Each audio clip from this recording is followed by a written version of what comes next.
Welcome everyone to another episode of SaaS Stories. I'm super excited to be joined today by Saurabh Jain at TrialKey from local Australia. Welcome. Yeah, thank you very much. Great to be here. Now, I'd love to hear your SaaS story and your journey. I'm going to start with the first question, which is basically what inspired you to transition from software development? I know that was your previous kind of Yeah. start in SaaS, Mm. into leading companies in the healthcare tech space. Yeah, well, I've got probably about 20 steps that happened in the middle. Yeah. So context, software engineer by trade, did my degree at UNSW many, many years ago. Did my own tech startup, sold that to Telstra back in 2001. Then I kind of fumbled my way into sales. It was more by mistake than any kind of intelligent design. Did that for about a decade, then a decade more on the technical part of my career. So CIO of large public listed companies. And then probably about 7, 8 years ago, got my dream job as CEO of a publicly listed company here in Australia. And that was an amazing experience. We took it from about a 20 mil to 100 mil business over that 5 year period. Then sold out about 3 years ago. Initially, the plan wasn't to work that much, like all good plans. But now what I do now, I'm on about half a dozen company boards. Yeah. So, I mean, actually, as I think through it, four of them are actually different SaaS platforms. And I'm the kind of guy that kind of helps the CEO kind of go through that journey of growth. And one that I'm a bit more hands-on, I'm the exec chair is of TrialKey, a medtech SaaS platform. Yeah. Tell me a little bit about TrialKey. Yeah. So basically, I mean, the problem they're trying to solve, it's all around clinical trials. So what the guys did over about 3 years and $20 million we spent on it so far is we got 350,000 clinical trials. We built our own large language models, like a version of ChatGPT that was hyper-tuned for clinical information. We pick up about 1,300 variables per trial. So things like, the compound, the molecules, the patient numbers, where they're recruiting, the condition, all those kind of things. And then we have like a pretty simple weighting algorithm that tries to figure out what leads to a trial succeeding or not succeeding. And I mean, after 3 years of work, we can now predict whether a trial will succeed with about 90% accuracy before it starts. Right. It's pretty impressive. Yeah. Um, Another thing that I found really impressive was, I don't know if it was with TrialKey or a previous one, but you managed to scale one of your first ones to over 2,500 customers, which is pretty good. Given your experience with startups and acquisitions, I mean, what advice would you give to other startup founders or entrepreneurs or just anyone just looking to scale to that level? Yeah, so that was actually my first one. That's the one that we ended up exiting to Telstra with. Yeah. Um, Advice, look, it's the boring stuff. Like just figure out something people want, price it right, and just market it right. I know there's all those nuancy things beneath there, but more often than not, most products actually don't have a good product market fit. That was actually the challenge we had at TrialKey as well when I first joined. Like we built what we thought was amazing, but no one was actually kind of willing to give us a lot of money for what we had. Right.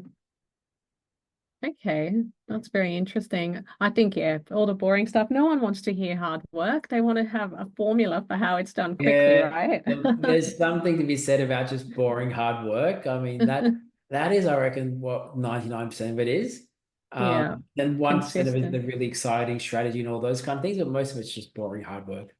Yeah, and not giving up essentially until you get there.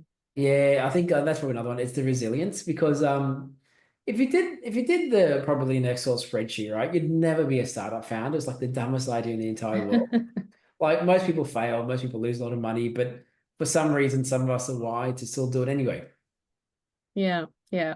And thank God you do, because you know that the world now is made up of so many incredible stories and products in the world of Hmm. SaaS. Yeah. Coming back to TrialKey though, what were some strategic decisions that were made early on or even recently that kind of stand out as a pivotal moment in the success of TrialKey? Yeah, so look, I joined back in November last year. We probably can't claim success quite yet, but fingers crossed, we're pretty close. So when I joined back in November, we had this SaaS platform that predicted the outcome of clinical trials. And we also had a separate department that did patient recruitment for clinical trials using social media and a couple other kind of clever things. So we did the extremely bold thing where we actually got rid of the revenue generating part of the business. Yeah. Because it's kind of hard to do two things at once, let alone one thing at once. So we sold that off. We completed that transaction about 4 or 5 months ago. So we could just double down and just focus on TrialKey. As I said, initially we thought what we built was great for the markets and they predict the outcome of clinical trials. And that's been quite good for the investor community. So people investing in pharmaceuticals, thesis is pretty simply, if you're a farmer with a couple of trials, a trial succeeding or failing has a huge impact on your share price. And that's Mhm. gone quite well. I mean, the CTO and I always invest off recommendations these days, and we've licensed this off to a fund already as well. So they'll be up and running the next month or two. So that's probably the first thing that we kind of built, but then we weren't really getting traction in the pharmaceutical space. So then about 2 months ago, we built a generative model that actually generates a clinical trial. So if you're a pharmaceutical, I don't know, you're doing a clinical trial in oncology, lung cancer, phase 3 drug, and then you tell us what the underlying mechanism is that you're using, we'll actually generate a clinical trial for you. So something Mm. that you would have historically paid like 100 grand for, we can do in like 10 minutes. Um, Wow. and the brilliance of it is like our trial is geared to give you the highest chance of success. So they were probably the main pivots. The pivot to get rid of the recruitment business, to launch just TrialKey as it is, and then TrialGen we did probably about 2 months ago. Yeah. It's a big game changer in 10 minutes. Yeah, I hope so. I mean, right now we're charging 5 grand for it, but I reckon Mm. one day this will be like a super cheap economical thing. You can just spin out clinical trials very quickly. Yeah, yeah. And so what are the key benefits that come out of that, I suppose, for your main customers? Well, I think the thing is, most like 90% of clinical trials have less than like a 30% chance of success. So Right. most trials are going to fail before they ever start. Yeah. So the real claim to success for this company before my time was, if you cast your mind back to COVID, there was like 400 clinical trials happening for 400 different vaccine candidates. Yeah. So what this model predicted was Pfizer was one, Moderna was two, and Astra was like number 8. So the theory is instead of the world having to go chase 400 trials down, you probably could have done like 20 or 30 and like over index in terms of resources. And really you'd have like almost like a much better capital allocation. So you put the money to the trial that's most likely going to succeed. And that's what I think probably the greatest benefit is right now a lot of money is probably not spent very wisely. Mm. So I reckon you can probably channel that funds into a much better place. Yeah. Yeah, for sure. It's definitely a good benefit. Um, Sales and marketing, my favorite topic personally. I'd love to hear maybe what you did around those two to really help TrialKey grow and get its customers, but not just TrialKey, maybe your first one as well, where you got the 2,500 customers. Have you noticed a pattern or anything that has been consistently Mm. successful in the world of sales and marketing? Well, I'll tell you what we did at TrialKey, because I think that's probably like every time I've done it, I've gotten a bit better. Yeah. So a bit better the 17th time around. So what we did here, because I mean, we had like a really limited cash envelope, right? Like when you're starting up, you can't spend a lot of money. So we got one marketing person onshore here in Sydney, fantastic lady called Bernice. We gave her 4 people off in the Philippines. So Yeah. an SEO, a social media person, someone that harasses people on LinkedIn. So if anyone gets a LinkedIn message from me, it's probably not for me. And someone that does all our website design. So that kind of allowed us to launch the product, get a huge amount of traction without any kind of paid work. You just kind of get a lot more bang for your buck. The Hmm. main thing is like if I was overcapitalized, I would have had all those people here and you would spend like, 50, 60 grand a month. But we weren't. We were quite constrained. So we can kind of do that all with about 15 to 20 grand per month. Yeah. So it's mostly what I'd always suggest is like think like how can you be scrappy with these kind of things? And I think often we get stuck in the tactical things, but I think you want to figure out the bigger problems first. Like, what do you have? How much are you going to charge for it? Who's going to pay for it? And then Hmm. figure out the real tactical things about how you want to kind of take that to market. Yeah, yeah.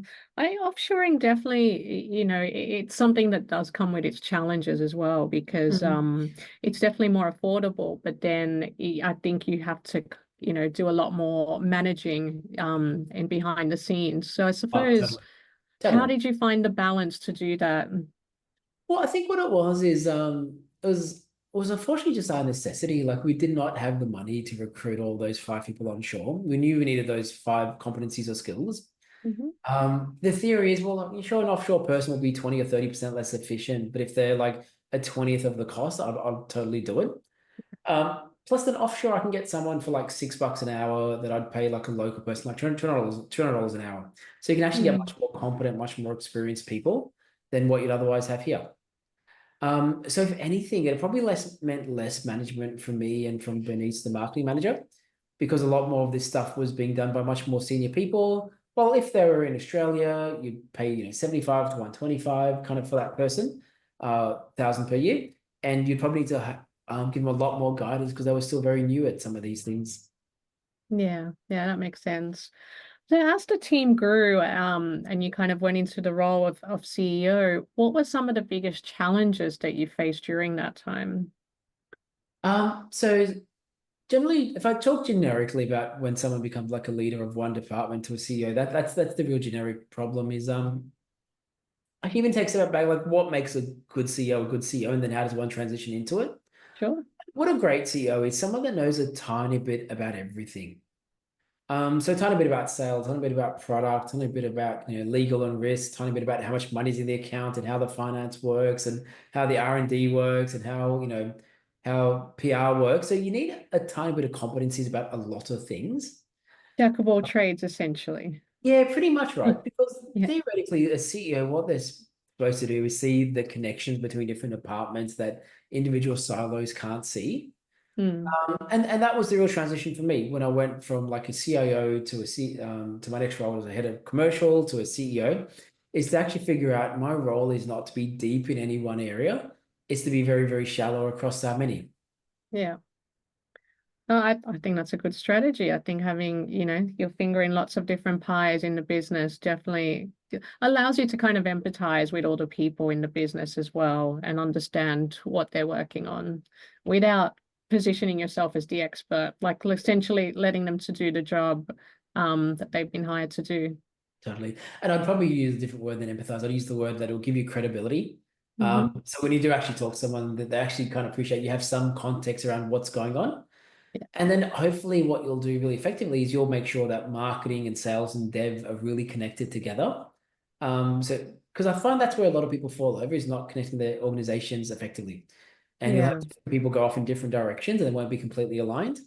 And that's what a good CEO kind of brings together. That's so true. I mean, something we always preach is sales and marketing alignment. So Hmm. crucial to the success of a company, but unfortunately, they do go in their separate directions in most cases, don't they? They kind of don't agree on a lot of things. And they kind of grow their own lives and just head off in different directions. And then Yeah, the only thing that suffers is the company because you'll have a competitor that will totally get this right. Yeah, totally. yeah, absolutely.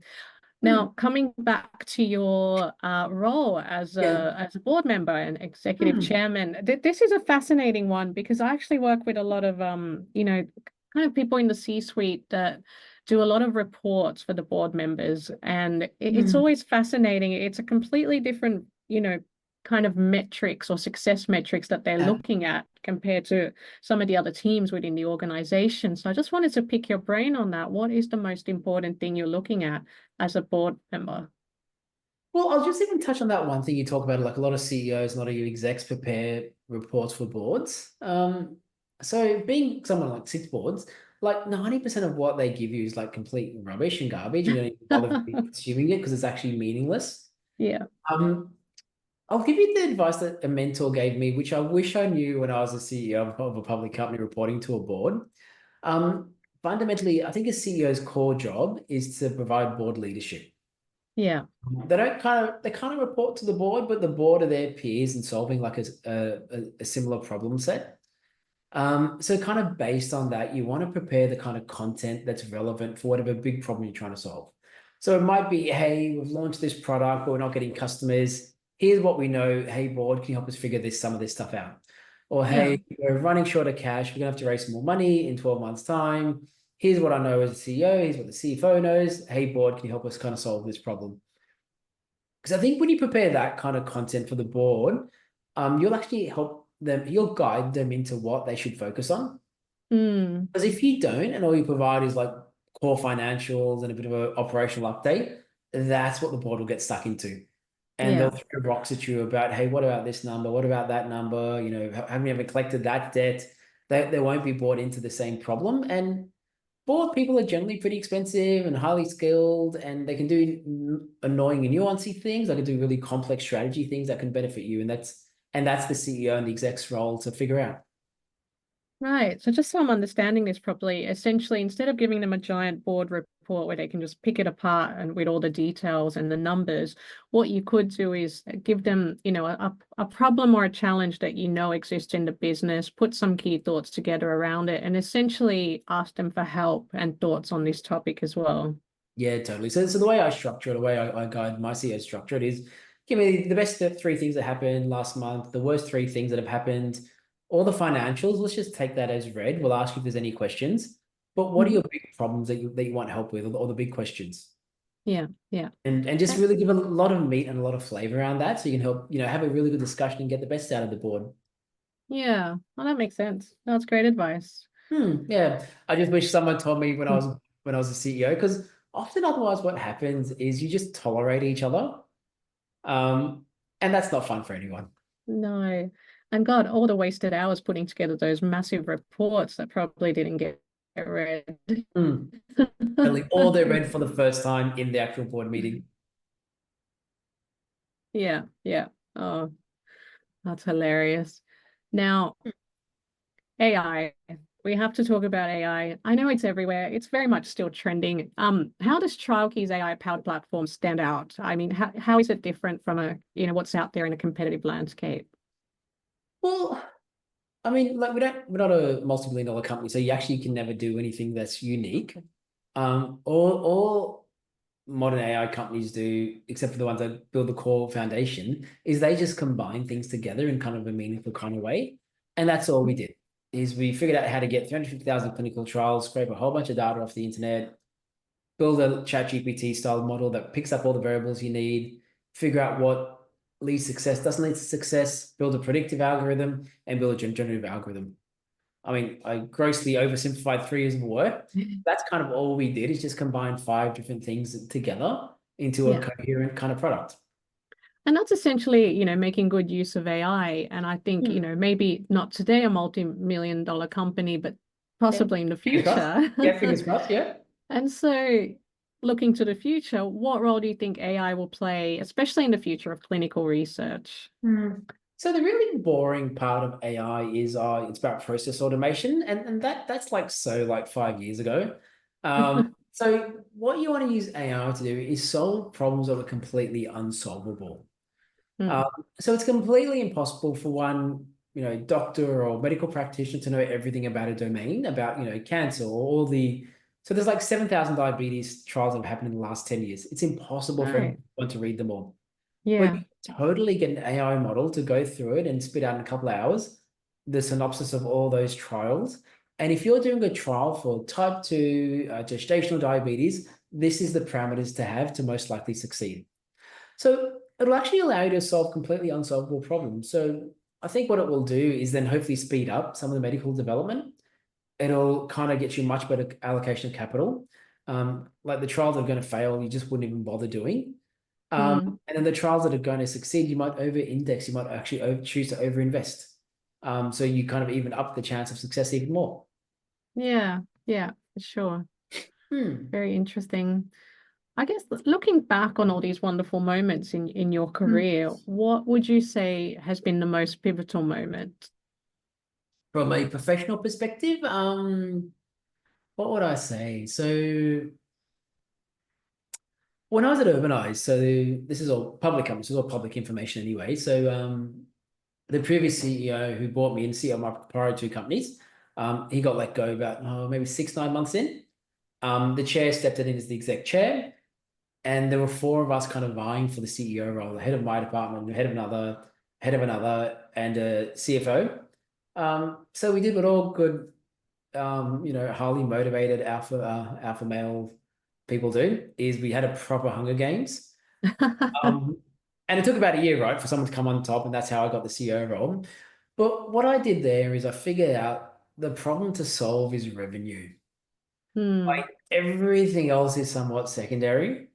Like having the best product is secondary, having the best UI is secondary, having the best billing system is secondary. The number one problem is how do you actually generate revenue? Yeah. So we went hard in kind of sales and marketing, and we probably underinvested in the product, but that was kind of okay because I mean, we probably grew the revenue of that business by 20x over that kind of 3, 4 year period. Um, so once you have the revenue, you can totally invest more in the product. But we Exactly. decided, Yeah. yeah, but we decided at the start to actually invest a lot more in sales and marketing. And it was just that realization that revenue, and just even settle into that cash, like it's the only real thing in the world. Everything else is fake. Just the importance of that. And that is what has kind of helped me kind of, be a lot more successful since as well. Yeah, absolutely. I think once you've got the revenue, you can turn all those others into the best everything You've got later. choices. Yeah. It's the golden rule. He who has the gold makes the rules. That's right. Um, so find out how to make some money out of something. Yeah. And so specific campaigns that you ran to get that revenue, anything that stands out in the world of marketing, content wise or channels wise? Yeah, I mean, probably I'll talk about some of the things that we're doing now, which probably some of like a really, really good use case of AI. So, Hmm. so we're trying to sell our tech to a pharmaceutical company. So what we're trying to do right now is really hyper personalize our message. So try this when you get some time. Go to Google AI Studio, it's free. Pick Gemini 1.5 Pro. Upload the last 10 years of annual reports to Gemini and actually ask it. I'm writing an email to the CEO. What are 2 or 3 very nuanced key points from prior reports? What are 3 future trends? And how can TrialKey, upload the TrialKey brochure, help with that problem?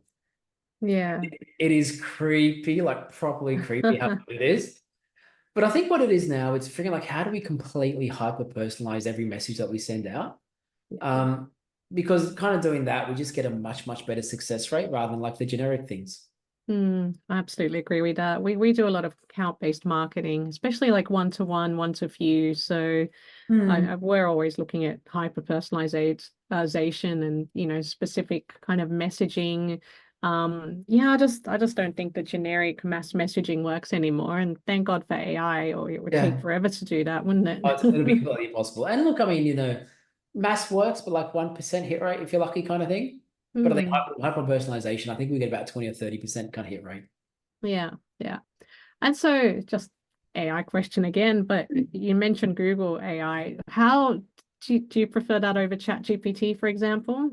I think it's horses for courses. Some things ChatGPT is a bit better. The reason I mentioned Google for that case is you can upload like a lot more documents. I Right. mean, you can Okay. upload like literally 2 million words versus worth of content, which you can't quite do in the paid version of OpenAI yet. Yeah. Yeah. But look, I'm agnostic. I'll change every month, kind of thing. So whatever will suit the problem that we have. Exactly. I'm sure they'll keep updating and Totally. competing with each other, which is what we They'll need. invest $100 billion into this problem and solve it Mm. for us, I'm sure. Yeah. Brilliant. Now, from a Hmm. personal point of view, one of your habits is meditation. Yeah, that's my thing. Yeah. Tell me a little bit about your kind of, I suppose your, day to day. How do you tackle meditation? How do you slot it in within the day? How do you get that work-life balance as well? So take a step back. So when I finished off as a CEO gig, I exited that $100 million business, sold out my equity. Um, the original plan was probably not to work anymore. Wife and I, we just had twins. Life was great. We're not wealthy. We kind of have enough. Like we live very, very simple lives. Um, because the idea was I wanted to get deeper into the meditation. I've always kind of done these 10-day Blue Mountains, this company called Vipassana, 10-day silent meditation retreats.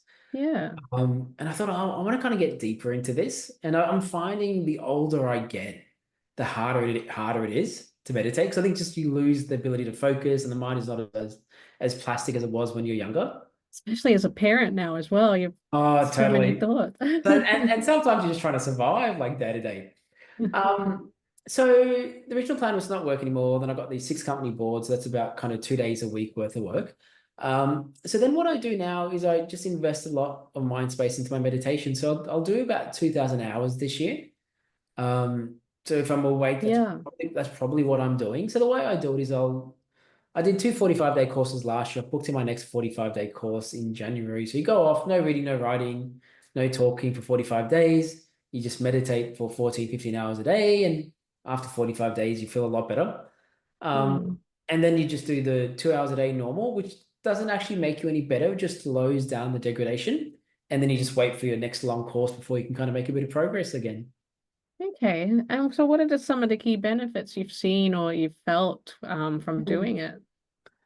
Well, probably a simple analogy. So let's just say that you found someone that was doing 2,000 hours a year of exercise, right? Like they'd be a proper Olympian. Yeah. I just do the same, but it's the mental version. So what you find, the mind is really sharp. You're able to focus. You don't get stuck in all these ups and downs of the world. Mm. You kind of actually have full control over your thoughts. Amazing. That's because often I'm sure you've seen this when you're talking to like another business person or a potential mentor or mentee or a board member. Often they're all stuck in their own mind. They don't have the space to get into yours. But when my mind is silent, because I've lost my rhetoric, that chatter that we all have that's been gone for a couple of years. When my mind is silent, I kind of have the space to actually sit and understand somebody else. Yeah. And then you just have that extra bandwidth to understand what they're going through, what their facial expressions are saying, what they're probably thinking, and you can kind of really pick up on things that you would otherwise not have the space to pick up on. So it's made me a lot more effective in even a lot of the interpersonal personal relationships and kind of the contact that I have with people. Yeah. Yeah. Definitely better at active listening and empathizing and responding rather than just waiting for to say the next But thing, then to right? talk. Totally, totally. And so 2000 hours, I mean, that's just incredible. What would you say to people that are hearing this now and, like parents, business owners that are just going, where am I going to find the time for that? Yeah, so here's the here's the thing, right? Like we said at the start, like if you want to get good at something, you just got to put in the hours. And I've done my 10,000 hours of meditation, and I'm Yeah. kind of half good at it, so I probably need another 10,000 hours. And like we all see how short life is, right? Like you'll blink twice and you'll be 60, you'll blink twice and that will be it, kind of thing. Mm, So instead of letting life just happen the way it happens, all I've done is chosen to, hey, I actually want to actively design my life to be the way it's going to be. So I want 1/3 work, not too much, 2 days a week's enough. Wife and I, we travel, every 3 or 4 months we go overseas. So I want yeah. 1/3 of my life to be travel, and I want 1/3 to be meditation. Yeah. And then I've just constrained my costs to suit, so I don't live a super lavish lifestyle, like I said. So I think that's the first thing to kind of just design the life the way you want it to be. Mm, And just one thing with meditation, like, and if you're a runner, right, I know you'd run for 10 minutes and run for like a kilometer, and you'd work your way up, and after a while you could do like a 5K run. yeah. It doesn't work like that in meditation. You actually got to go and sit and do it nonstop for 10 days and do nothing else. Because what Yeah. happens is you reach this plateau where you just can't silence the mind. And most everyone that I've met that have started off kind of tapering onto it, they give up because you Yeah. just got to break through this kind of barrier, and you just need to lock yourself away for 10 days to get through it. Right. Well, that's really good advice. I got to admit, I mean, I've tried to silence my mind and 10 minutes later I've given up. I'm like, this isn't happening. Oh, totally, totally. And so even when I was a CEO, I used to do 30 days a year, like in 10-day courses. Yeah. Because what I've found also a bit running a business, large publicly company, we're in like 13 countries, is you rarely get quiet space. Mm. Because often we're like a dog chasing a stick, and you're just not sure, hey, is this actually the right stick I want to chase? And you just need that 10 days to decompress, empty out the mind, to actually figure out, hey, are we doing the right thing or wrong thing? Do I have the right people around me? Am I in the right market? Sometimes you just need that quiet space to figure that out.